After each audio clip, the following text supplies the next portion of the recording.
On Monday, Russia's deputy foreign minister declared that Finland and Sweden joining NATO would be a mistake. On Wednesday, the Nordic neighbors officially submitted their applications to join the alliance. On Saturday, Russia then shut off its gas pipeline to Finland, claiming the move was due to a payment dispute. The debate continues. Is NATO expansion a good idea? Let me bring in the panel. Charlie Kupchan is a professor of international affairs at Georgetown and a senior fellow at the Council on Foreign Relations. He was senior director for Europe in President Obama's National Security Council. Il arrive parfois que le comportement des agents diplomatiques modifie à lui seul le modèle attendu des relations entre États souverains. Début février, une note publique émise par le chef du gouvernement polonais a déclenché un réalignement discret, mais institutionnellement important, dans le dialogue avec les représentants étrangers. La déclaration émanait directement du Premier ministre Donald Tusk, aux côtés du ministre de la Justice et de membres de la coordination des services spéciaux, et faisait référence à un ensemble d'éléments considérés comme relevant de la sécurité nationale du pays.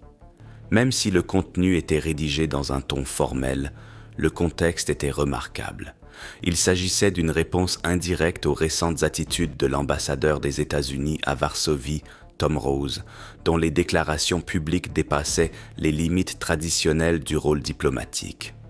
Le déclencheur a été l'annonce, faite par l'ambassadeur lui-même sur les réseaux sociaux, qu'il ne maintiendrait plus de contact avec le maréchal du Sejm, l'équivalent du président de la Chambre basse du Parlement polonais, car il jugeait inacceptables ses déclarations sur le président américain Donald Trump, la motivation, une critique formelle faite en séance plénière, de la possibilité que Trump soit nominé pour le prix Nobel de la paix. L'impact de cet épisode ne s'est pas limité à ce qui s'est passé dans la salle à ce moment-là. La réaction a été immédiate et multiforme. Des dirigeants parlementaires de différents horizons idéologiques ont rejeté la position de l'ambassadeur, l'interprétant comme une tentative d'ingérence étrangère dans les délibérations internes de la Pologne. La situation s'est aggravée lorsque Tom Rose a intensifié son discours sur les plateformes publiques, suggérant le retrait de la coopération militaire et laissant entendre des représailles bilatérales si les critiques à l'égard de Trump persistaient. Cette rhétorique, jusqu'alors inhabituelle chez les représentants diplomatiques en exercice, a également provoqué un malaise parmi les membres du pouvoir judiciaire polonais et les anciens membres du ministère des Affaires étrangères qui ont commencé à débattre, dans des forums discrets, de la possibilité de revoir les limites opérationnelles attribuées aux chefs de mission étrangers. Il ne s'agit pas, pour l'instant, d'une rupture formelle, mais le simple fait que cette possibilité ait été envisagée dans des instances techniques représente un changement important dans le niveau de confiance qui a traditionnellement soutenu les relations entre les deux pays. L'épisode a rapidement dépassé le cadre diplomatique et a été discuté dans les médias nationaux et étrangers. Les articles soulignaient non seulement le contenu des déclarations de Rose, mais aussi le comportement récurrent d'autres ambassadeurs américains nommés sous l'administration Trump. Au Canada, l'ambassadeur de l'époque, Pete Hoekstra, avait adopté une position similaire en critiquant la presse locale et en remettant en question les décisions commerciales des provinces canadiennes, ce qui a été largement perçu comme une tentative d'intimidation politique.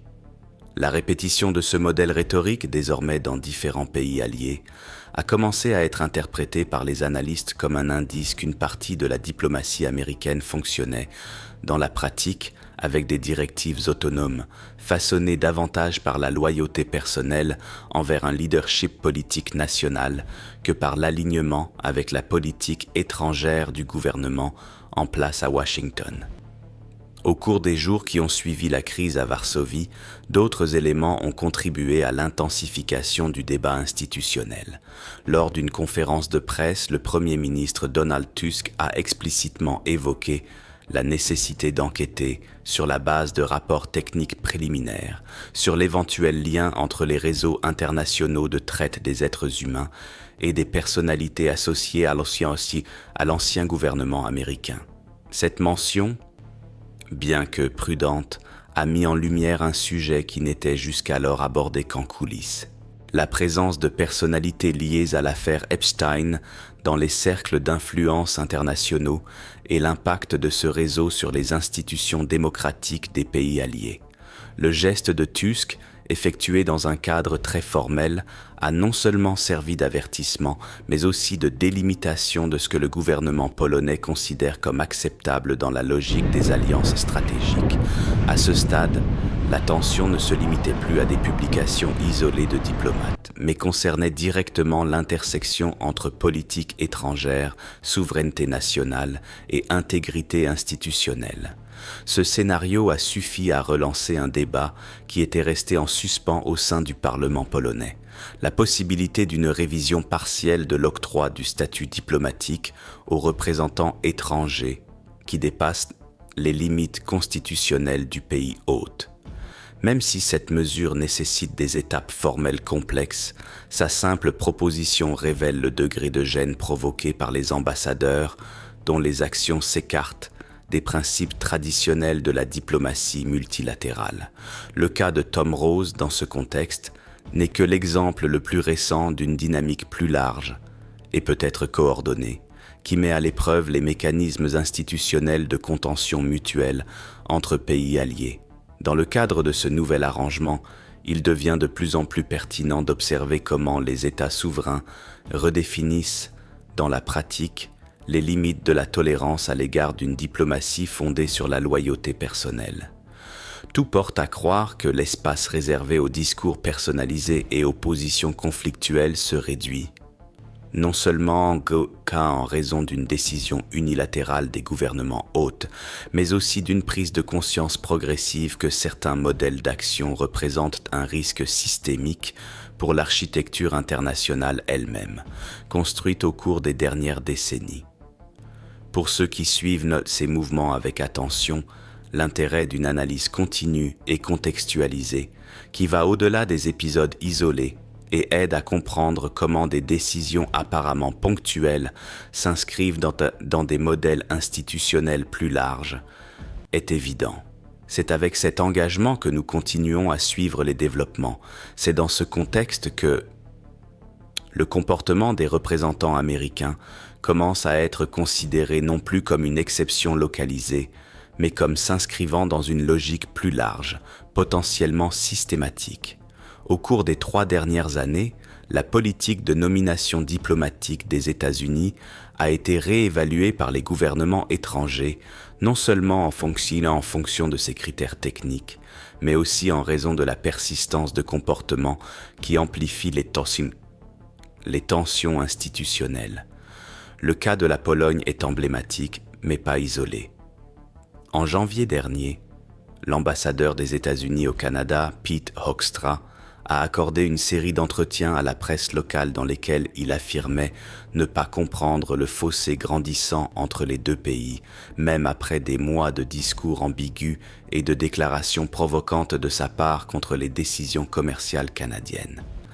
Bien que plus prudent que Tom Rose en Pologne, Hoekstra suivait le même principe discursif, la centralité de la figure de Donald Trump comme critère d'alignement et l'imputation de la responsabilité à l'État hôte pour la détérioration des relations bilatérales. À partir de là, il est possible de cartographier les convergences institutionnelles pertinentes. Au cours de l'année 2025, les ministères des Affaires étrangères allemands, belges et français ont émis des avis internes mettant en garde contre le détournement de la fonction diplomatique par des ambassadeurs américains encore liés au cercle politique de Trump. Bien que ces documents n'aient pas été publiés officiellement, leur contenu a été confirmé par des médias ayant accès à des sources au sein des gouvernements eux-mêmes. Les analyses soulignaient toute l'utilisation récurrente des représentations diplomatiques comme plateforme d'influence directe sur les discours nationaux, et non comme canaux de dialogue entre les États. Ce renversement de fonction a même été pointé comme un facteur d'instabilité dans les forums multilatéraux. Un rapport du Conseil européen des relations étrangères, publié à la fin de l'année dernière, décrivait le risque croissant que les missions diplomatiques américaines cessent de représenter le département d'État et agissent désormais comme des centres parallèles de coordination politique transnationale. Cette constatation, bien que n'ayant pas été officiellement adoptée par la Commission européenne, a commencé à circuler parmi les diplomates et les conseillers parlementaires à Bruxelles, renforçant l'impression que la diplomatie américaine traversait un processus interne de déinstitutionnalisation. Cette convergence aide à comprendre pourquoi des gouvernements qui entretenaient jusqu'alors des relations traditionnellement stables avec Washington ont commencé à revoir leurs directives en matière d'accréditation diplomatique. Lors d'une récente audition au Bundestag, les parlementaires allemands ont interrogé directement les représentants du ministère des Affaires étrangères sur les limites de l'action des ambassadeurs étrangers sur le sol allemand, citant des cas spécifiques dans lesquels des représentants américains se sont prononcés sur des élections locales ou des décisions judiciaires nationales. La réponse officielle a été prudente, mais elle a signalé une volonté d'établir de nouveaux protocoles, notamment en ce qui concerne le contrôle des déclarations publiques faites par les diplomates sur les réseaux sociaux. Dans le même ordre d'idées, le Parlement norvégien a approuvé un amendement à la législation régissant les activités des missions étrangères, stipulant que toute ingérence directe dans les processus législatifs internes peut être considérée comme une violation du protocole, passible d'une note de protestation officielle. Le cas polonais, en ce sens, ne représente pas un incident isolé, mais plutôt une étape plus explicite d'un schéma qui était déjà surveillé par différents organismes publics européens. Lorsque l'ambassadeur Tom Rose a rompu le dialogue avec le président du Parlement polonais, non seulement en raison de divergences politiques, mais aussi au nom de sa loyauté envers un président étranger, ce geste a été interprété comme un tournant.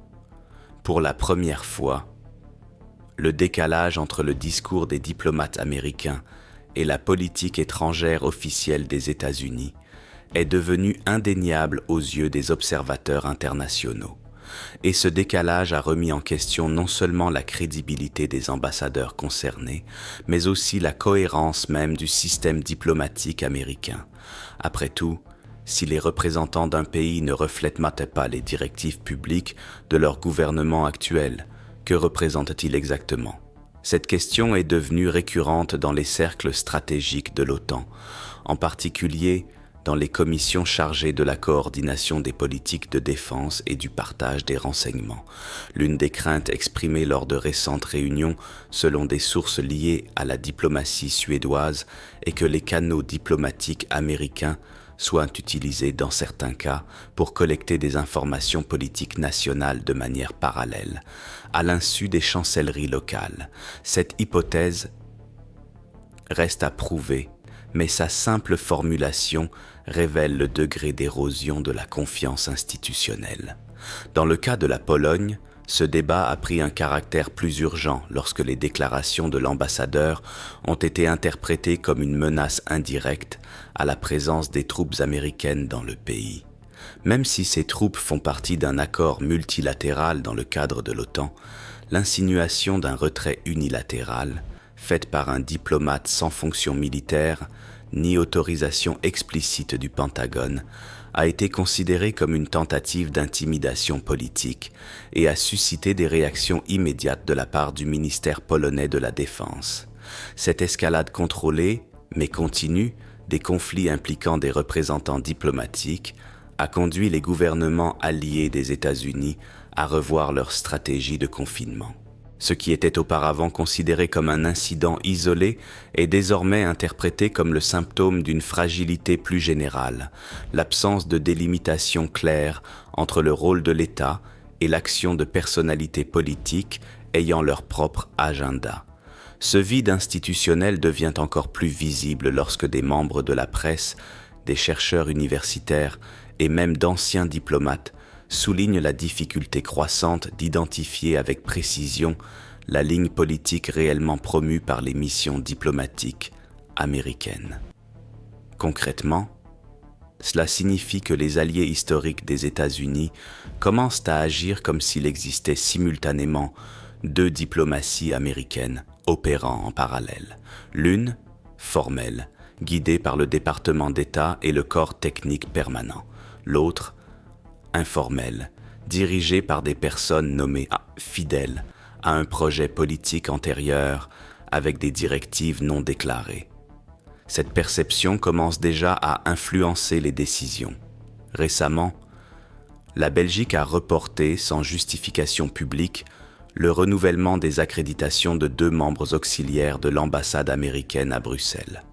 En Hongrie, le Parlement local a lancé un processus interne de révision des termes de l'accord bilatéral de coopération éducative, invoquant des ingérences rhétoriques indues de la part de représentants étrangers.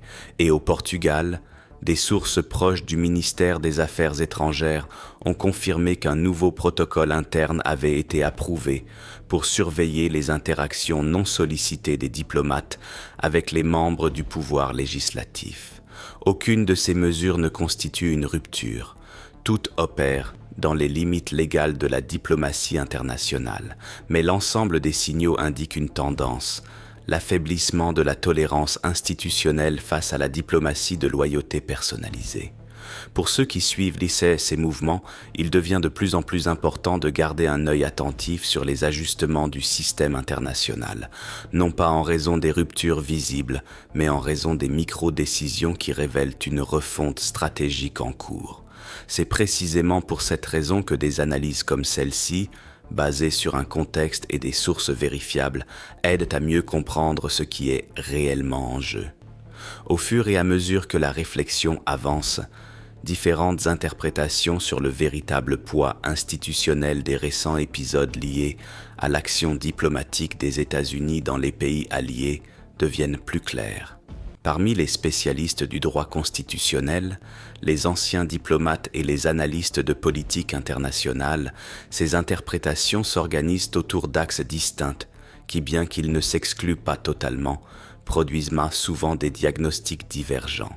L'une des interprétations les plus courantes soutient que les cas associés à Tom Rose, Pete Hoekstra et d'autres ambassadeurs liés à la période Donald Trump reflètent principalement la continuité inertielle d'une structure diplomatique encore en cours de réorganisation.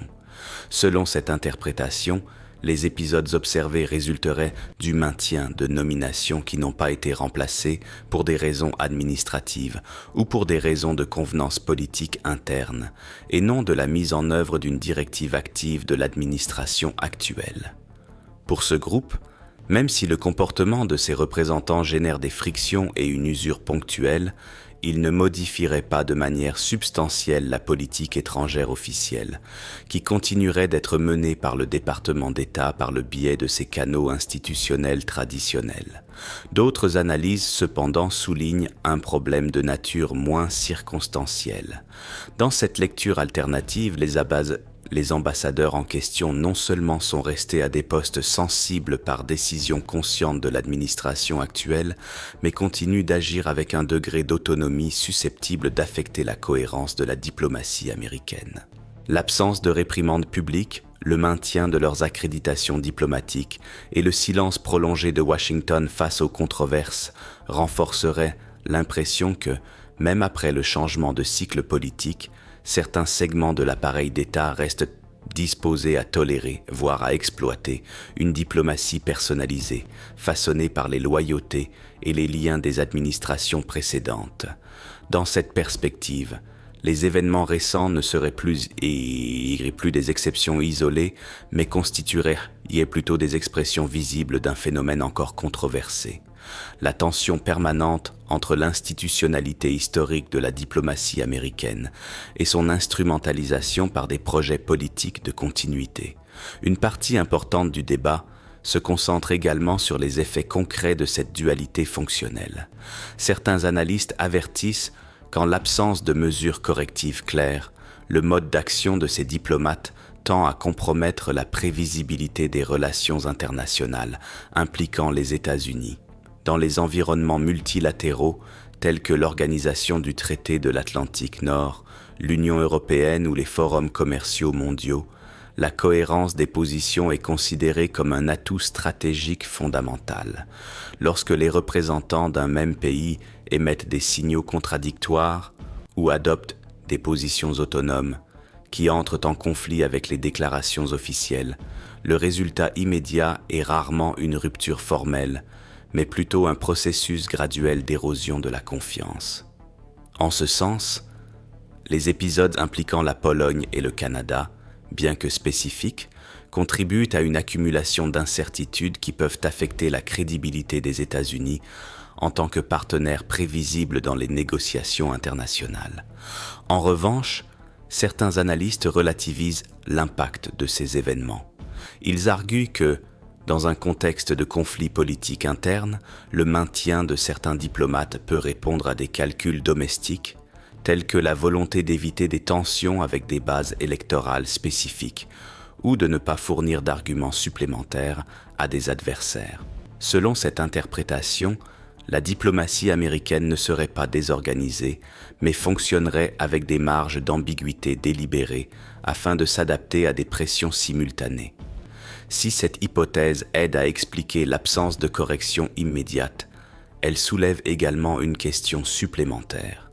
Dans quelle mesure le système international sera-t-il prêt à accepter ce degré d'ambivalence sans réagir ? Même s'il existe une logique interne justifiant le maintien en poste de diplomate au profil conflictuel, les pays hôtes ne sont pas tenus d'assumer indéfiniment les coûts institutionnels de ce choix. C'est précisément sur ce point que le scénario reste indéfini. Bien qu'il n'y ait à ce jour aucun signe formel de rupture diplomatique ou de mesure de rétorsion explicite, l'ensemble des signaux indique un mouvement progressif de réajustement. La Pologne commence déjà à tester des mécanismes de contention institutionnelle. Le Canada, quant à lui, a renforcé ses canaux de communication alternatifs avec certains secteurs du Congrès américain et avec des acteurs infranationaux. Ces initiatives indiquent que, en l'absence de confrontation directe, une adaptation préventive est en cours face à l'incertitude générée par la diplomatie américaine contemporaine. Il ne s'agit pas d'hostilité ouverte, mais de prudence stratégique. Et cette prudence, une fois intégrée dans les pratiques institutionnelles, tend à modifier les modèles traditionnels de coopération entre alliés. Dans ce contexte d'instabilité latente, une conséquence moins visible, mais potentiellement durable, pourrait être le renforcement des accords parallèles de coordination régionale. On observe déjà, en particulier en Europe centrale, des mouvements de pays historiquement alignés sur les États-Unis visant à réactiver des forums bilatéraux et multilatéraux sans la participation directe de Washington. L'objectif déclaré est de réduire la dépendance à l'égard de la médiation extérieure sur des questions stratégiques telles que la sécurité énergétique, la lutte contre la traite des êtres humains et la réglementation des plateformes numériques. À d'autres moments, ces agendas auraient naturellement été menés avec une forte implication américaine. Le choix de voies alternatives indique que, pour certains partenaires, les canaux diplomatiques des États-Unis ne sont plus perçus comme un axe de négociation pleinement stable. Rien de tout cela ne laisse présager une rupture immédiate, ni n'indique que les États-Unis sont en train de perdre définitivement leur capacité d'articulation mondiale. Néanmoins, le fait que ces discussions se déroulent au sein de structures institutionnelles et non plus seulement dans le domaine de l'opinion révèle un changement important. La diplomatie américaine, tout en conservant son rôle central officiel, se heurte désormais à des limites imposées par des pratiques qui étaient auparavant considérées comme des écarts tolérables. Le contexte a changé et avec lui, la manière dont le système international réagit aux gestes, aux omissions et aux ambiguïtés. Les analyses de ce type cherchent à suivre cette reconfiguration au fur et à mesure qu'elle se déroule, sans précipitation, sans conclusion définitive, mais en restant attentive aux signaux que le système international lui-même envoie. Pour ceux qui souhaitent continuer à observer ces mouvements de manière critique et contextualisée, cette chaîne reste déterminée à fournir ce type de lecture continue et rigoureuse.